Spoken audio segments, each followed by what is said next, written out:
Banyak, Mbak, faktor risiko yang, terjadi pada, faktor penderita diabetes. Cuma yang paling sering itu adalah pada diabetes tipe 1 biasanya memang faktor risiko yang paling sering memang faktor genetik ya, yang paling berperan. Selain itu juga jika ada infeksi virus, itu juga biasanya menjadi faktor risiko.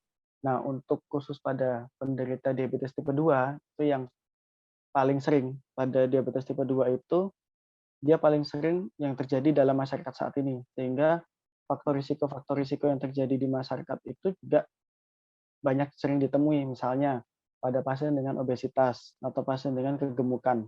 Nah, itu juga faktor risiko terjadinya diabetes itu sendiri. Lalu yang kedua, jika ada pada pasien dengan hipertensi atau tekanan darah tinggi, itu juga akan berisiko meningkatkan terjadinya diabetes.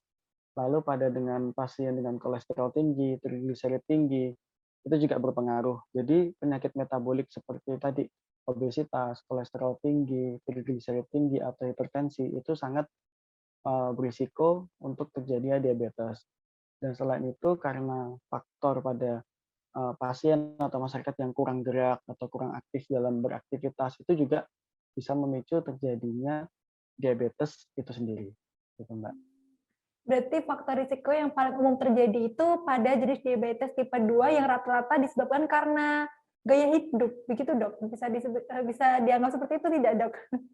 Ya, biasanya karena faktor, gaya hidup ya, apalagi kalau, biasanya kan orang nyebutnya, genetik, keturunan orang tua. Padahal sebenarnya yang paling sering itu memang genetik berpengaruh, cuma ketika orang tua mengajarkan, pola hidup yang kurang sehat ke anaknya, atau kebiasaan-kebiasaan yang memang kurang olahraga, makan makanan yang berlemak, kolesterol, atau makanan yang sering terlalu manis, akhirnya kan membuat, seseorang itu akan menjadi kebiasaan. Nah, kebiasaan yang kurang baik ini yang akan sangat berisiko menjadi terjadinya, diabetes itu sendiri, gitu. Baik dokter. Sebenarnya gejala apa saja sih Dok, yang bisa kita kenali pada seseorang yang menderita penyakit diabetes ini Dok? Oke, kalau gejala, kita bicara gejala biasanya memang, banyak sekali gejala, tapi yang paling gampang dan, biasanya pasien datang ke dokter, datang ke rumah sakit itu biasanya gejalanya udah sampai komplikasi. Sebenarnya pada pasien yang awal-awal itu dia tidak akan merasakan gejala kalau dia, sedang diabetes. Nah, Terima kasih sudah nonton.